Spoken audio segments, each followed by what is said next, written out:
संविधान को नमन करते हुए, मेरे क्षेत्र की जनता को प्रणाम करते हुए मैं मेरी बात को रखना चाहूँगा। धन्यवाद सभापति महोदय, आपने संविधान की डिबेट पे बोलने का जो अवसर प्रदान किया।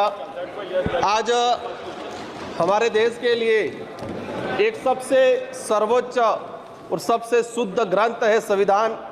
आज इस सदन में मैं पहुंचा हूं, कहीं न कहीं उस संविधान की मेहरबानी है और मेरे निर्वाचन क्षेत्र की जनता की मेहरबानी है। मैं संविधान को नमन करते हुए, मेरे क्षेत्र की जनता को प्रणाम करते हुए मैं मेरी बात को रखना चाहूँगा।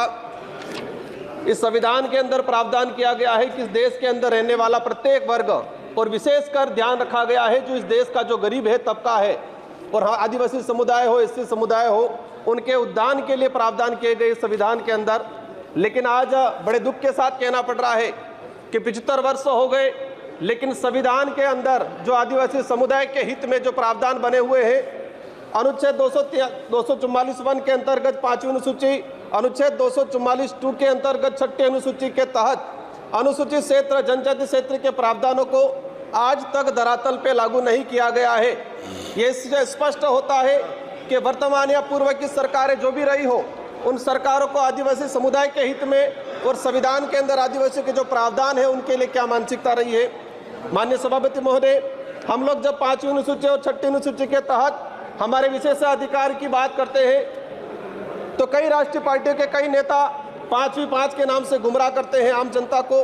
बड़े दुख की बात है कि 5वीं अनुसूची और 6ठी अनुसूची क्षेत्र में रहने वाली आम जनता को आज तक इनके अधिकारों के बारे में नहीं बताया गया, नहीं पता चला उनको। माननीय सभापति महोदय, आज रिजर्वेशन का निजीकरण किया जा रहा है, ये भी एक संविधान पे कुटाराघात है। जातिगत जनगणना की लंबे समय से मांग चल रही है, जातिगत जनगणना नहीं हो रही है, ये भी एक संविधान पे कहीं न कहीं कुटाराघात है। मणिपुर की जो घटनाएं हुई है उससे भी ये सिद्ध होता है कि संविधान पे कहीं न कहीं कुटाराघात है। माननीय सभापति महोदय, इस अवसर पे मैं भीमराव अम्बेडकर जी, बाबा साहब, जयपाल सिंह मुंडा, नेहरू जी, ऐसे कई महापुरुषों को याद करना चाहूँगा जिन्होंने इस देश को शानदार संविधान दिया है। और इसी अवसर पे आज ही के दिन जो शहीद हुए सैनिक हैं, इनको भी नमन करना चाहूँगा। संविधान के प्रावधान के तहत पैसा एक्ट आया इस देश के अंदर, 1996 में पैसा एक्ट आया, आज 28 साल हो गए, लेकिन आज भी कई राज्यों में पैसा एक्ट के कानून नहीं बने हुए हैं। माननीय सभापति महोदय, पैसा एक्ट में प्रावधान है कि शेड्यूल एरिया के अंदर जो भी जमीन है, कोई भी उद्योगपति या कोई भी गवर्नमेंट लेती है तो उसको पैसा एक्ट की ग्राम सभा के तहत अनुमति लेना अनिवार्य है। लेकिन आदिवासी क्षेत्र के अंदर देखा गया है कि राष्ट्रहित के नाम से भूमि अधिग्रहण की जाती है, पैसा एक्ट को नजरअंदाज किया जाता है। हमने कई जगह देखा खनन के नाम पे पैसा एक्ट के तहत ग्राम सभा का बिना परमिशन के और लिया गया। कहते हैं राष्ट्रहित, आदिवासियों का घर उजाड़ के किसी उद्योगपतियों को जमीन देना कौन सा राष्ट्रहित है। आप देख सकते हैं, सबसे बड़ा उदाहरण है हसदेव का, जहां पर फर्जी ग्राम सभा गठित किया गया।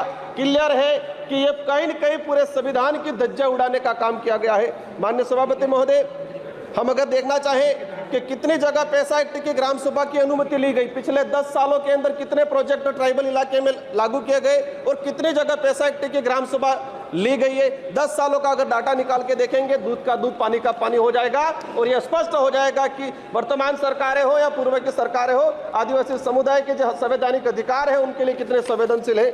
माननीय सभापति महोदय, आज अगर हम बात करें, जब जयपाल सिंह मुंडा संविधान सभा की जब चर्चा हो रही थी तो जयपाल सिंह मुंडा ने कहा था कि आदिवासियों को लोकतंत्र सिखाने की जरूरत नहीं है, आदिवासियों से लोकतंत्र सीखने की जरूरत है जो हजारों सालों से जीता आ रहा है।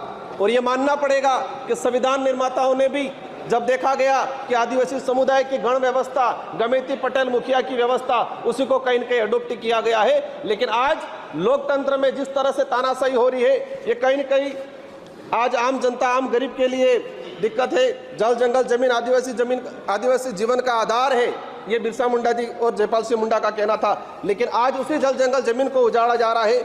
माननीय सभापति महोदय, आदिवासी समुदाय को अपना अलग एक पहचान, पूर्वजों के त्याग बलिदान आधार पर आरक्षण का अधिकार मिला है। और देश की आज़ादी में अगर देखा जाए, सबसे अधिक अगर त्याग बलिदान दिया गया है तो आदिवासियों का त्याग बलिदान दिया गया है, लेकिन आज उसको नजरअंदाज किया जाता है। हाल ही राजस्थान की सरकार ने ST/SC की जमीन को गैर आदिवासियों के खरीद पर अनुमति देकर ST/SC के संवैधानिक अधिकारों पर कहीं न कहीं कुटाराघात किया है।